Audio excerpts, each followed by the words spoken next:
Hello everyone, सभी मित्रों को मेरा नमस्ते और जय श्री राम। मित्रों, आज के इस वीडियो में हम विज्ञान विषय की पाठ्य योजना के बारे में चर्चा करेंगे। तो चलिए शुरू करते हैं। मित्रों, सबसे पहले जो आपकी दैनिक पाठ्य योजना डायरी है उसके ऊपर आपको पाठ्य योजना का क्रमांक लगा लेना है, जो भी आपकी पाठ्य योजना का क्रमांक है। उसके पश्चात में आपका जिस विद्यालय में बीएड या बीएसटीसी का प्रशिक्षण प्रोग्राम चल रहा है उस विद्यालय का आपको नाम लिख देना है, या जिस जगह पर आप आपकी पाठ्य योजना तैयार कर रहे हैं उस विद्यालय का नाम आ जाएगा। कक्षा आ जाएगी जिस कक्षा की आप बना रहे हो, तो कक्षा 9 की आज अपन पाठ्य योजना तैयार करें तो कक्षा 9 आ जाएगी आपकी। विषय हो जाएगा आपका विज्ञान या सामान्य विज्ञान भी आप लिख सकते हैं। आज का जो अपना प्रकरण है वो है भारत में विज्ञान का विकास। तो इस प्रकरण के ऊपर आज अपन पाठ्य योजना तैयार करेंगे। मित्रों, जिस दिनांक बना रहे हो दिनांक, कालांश, समय अवधि जाएगी आपकी 30 मिनट। इस प्रकार से आपको ये सारी खाना पूर्ति कर लेनी है। इसके पश्चात में मित्रों जो आपके नेक्स्ट हेडिंग आते हुए आपके शिक्षण के उद्देश्य, तो हेडिंग लगा लीजिए शिक्षण के उद्देश्य, और इसके अंदर आपको 2 कॉलम बना लें, शिक्षण के उद्देश्य और अपेक्षित व्यवहारगत परिवर्तन।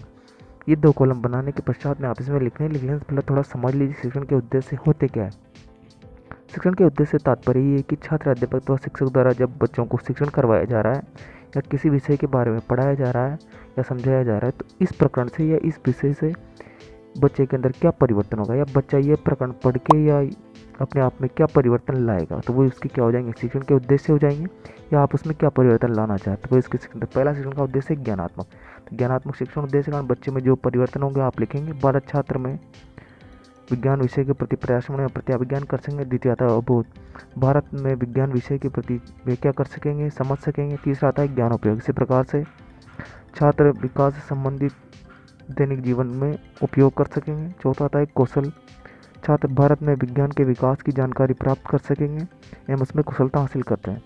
पाँचवा आता है अभिरुचि, छात्र भारत में विज्ञान के विकास संबंधित रुचि ले सकेंगे। इसी प्रकार छठवां आता है अभिवृत्ति, तथा छात्र भारत में विज्ञान के विकास के प्रति वैज्ञानिक दृष्टिकोण विकास सकेंगे। इसके पश्चात जो आपकी नेक्स्ट हेडिंग आती है आपकी शिक्षण सहायक सामग्री, हेडिंग लगा ली शिक्षण सहायक सामग्री। शिक्षण सहायक सामग्री के अंदर आप लपेट, प्लग, चौक, डस्टर, संकेतक, कक्षा उपयोगी जितनी भी आपकी शिक्षण में सहायता प्रदान करती है सामग्री, वो सारी सामग्री इसमें आप लिख लीजिएगा। इसके पश्चात आपकी जो नेक्स्ट हेडिंग आती है वो आपका है पूर्व ज्ञान, तो नेक्स्ट हेडिंग लगा लीजिए पूर्व ज्ञान। पूर्व ज्ञान हेडिंग लगा के इसमें लिखेंगे बच्चों आज हम भारत में विज्ञान के विषय में सामान्य जानकारी रखते हैं। तो इस प्रकार से आपको ये लिख देना है। इसके पश्चात में मित्रों जो आपकी नेक्स्ट हेडिंग आती है वो है आपका प्रस्तावना, तो हेडिंग लगा लीजिए प्रस्तावना।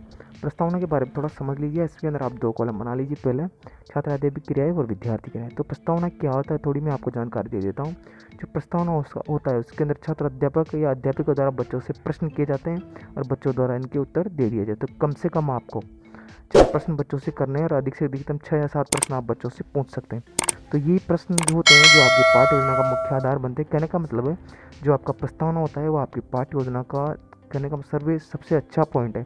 अगर आपने प्रस्तावना प्रश्न सबसे अच्छा बनाया है, कहने का मतलब है आपके जो प्रस्तावना प्रश्न सबसे सर्वश्रेष्ठ है, तो आपकी पाठ्य योजना भी सर्वश्रेष्ठ होगी। या जितने प्रभावपूर्ण आपके प्रस्तावना प्रश्न होंगे आपकी पाठ्य योजना भी उतनी प्रभावपूर्ण बन के निकल के आएगी।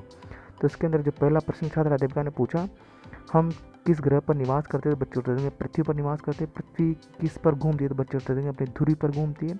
पृथ्वी के अपने धुरी पर घूमने पर क्या होता है, बच्चे उत्तर देंगे दिन व रात होता है। दिन रात का बनना किस क्षेत्र के अंतर्गत है, बच्चे उत्तर देंगे भौतिक विज्ञान के अंतर्गत है। भारत में विज्ञान विकास के बारे में आप क्या जानते हैं, तो बच्चे इस प्रश्न का उत्तर नहीं दे पाएंगे, तो एक बार ये समस्यात्मक प्रश्न है, संभावित प्रश्न उत्तर दे देंगे। इसके पश्चात नेक्स्ट हेडिंग होगी आपकी, तो हो जाएगा उद्देश्य कथन। तो उद्देश्य कथन लगा के इसमें लिखेंगे बच्चों आज हम भारत में विज्ञान के विकास के बारे में विस्तार पूर्वक अध्ययन करेंगे। तो इस प्रकार से ये हो जाएगा आपका उद्देश्य कथन। मित्रों, जो आप जो प्रस्तावना प्रश्न बनाते हैं जरूरी नहीं जो आप प्रकरण पढ़ा रहे हैं उससे संबंधित आप प्रश्न तैयार करें। आप अन्य प्रकरण से संबंधित प्रश्न बना सकते हैं इसके अंदर, लेकिन आपको इतना सी बात ध्यान में रखती है जो आप प्रश्न पढ़ा रहे हैं या जो प्रश्न बना रहे हैं उनको एक दूसरे से जोड़ते हुए अंत के अंदर आप जो प्रकरण पढ़ा है उसके अंदर आप बच्चों को ले आए।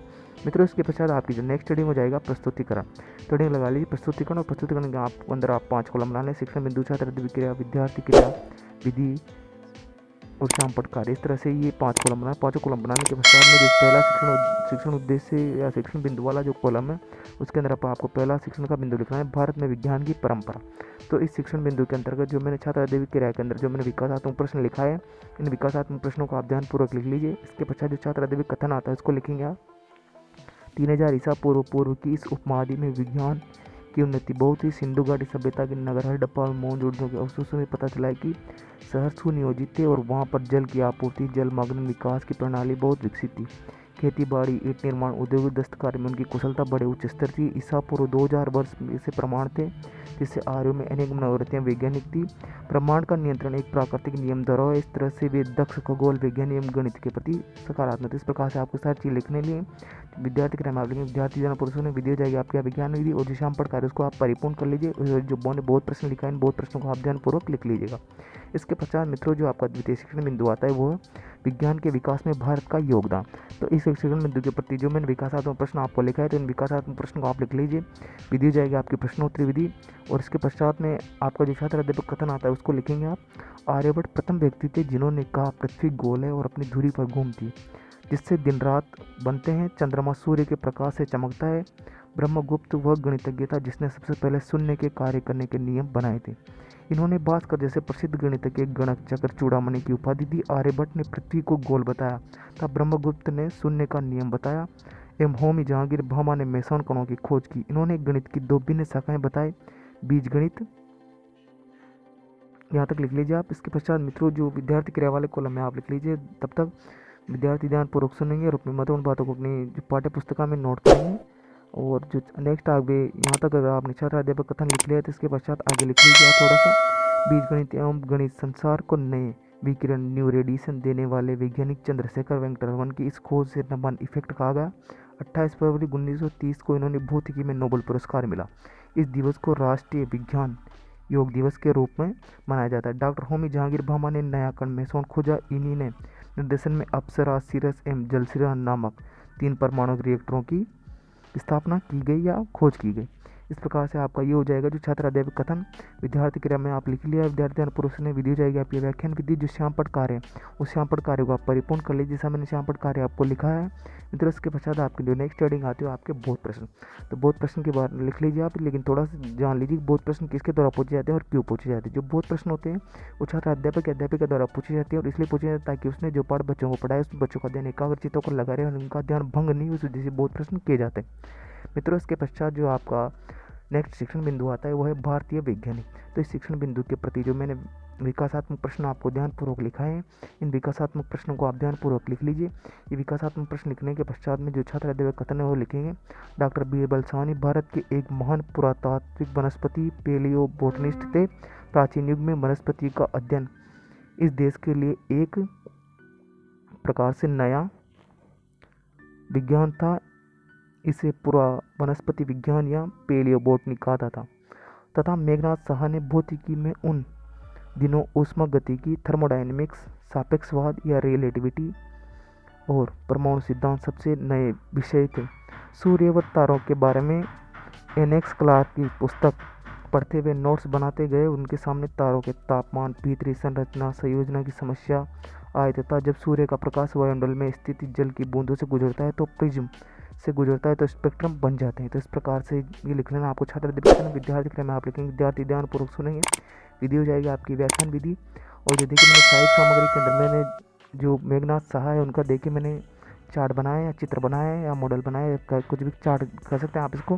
तो एक चार्ट लगा दिया है मैंने इसका। और जो बहुत प्रश्न आप बहुत प्रश्न ध्यानपूर्वक लिख लीजिएगा मित्रों। इसके पश्चात में आपको सारी चीज़ लिखने के पश्चात में मैंने पहले बता दिया कि बहुत प्रश्न किसके द्वारा पूछे जाते हैं, क्यों पूछे जाते हैं। फिर भी बता दें जो बहुत प्रश्न होते हैं वो छात्र अध्यापक के द्वारा पूछे जाते हैं, इसलिए पूछा जाता है कि बच्चे का ध्यान इधर उधर पाठ से भंग नहीं हो। मित्रों इसके पश्चात में जो आपकी पाठ्य योजना है वो यहीं पे समाप्त होती है, लेकिन उससे पहले आपको हेडिंग लगा लेनी मूल्यांकन प्रश्न। तो मूल्यांकन प्रश्न छात्र अध्यापक के द्वारा पूछे जाते हैं, इसलिए पूछे जाता है ताकि उसने जो पाठ बच्चों को पढ़ाया बच्चों ने सीखा है अथवा नहीं सीखा है, कितना सीखा है, इस बात की जानकारी प्रतिपुष्टि या फीडबैक लेने के लिए मूल्यांकन प्रश्न किए जाते हैं। ये मूल्यांकन प्रश्न किसी भी प्रकार के बनाए, जैसे लघुत्रात्मक, लघुत्रात्मक, निबंधात्मक। तो आपको ये सारे मूल्यांकन प्रश्न लिख लेना है मित्रों। ये मूल्यांकन प्रश्न लिखने के पश्चात में जरूरी नहीं वैसे मैंने बनाया उसी प्रकार से आप प्रश्न बनाए, तो मैंने बताया उस प्रकार से आप प्रश्न तैयार कर लीजिए और बच्चों को गृह कार्य दीजिए। गृह कार्य ऐसा दीजिए ताकि बच्चे घर पे जाके आसानी से उस गृह कार्य को कर सकें।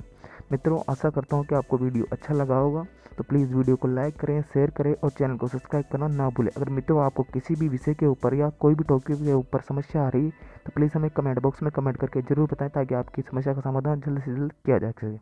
मित्रों थैंक्स फॉर वॉचिंग।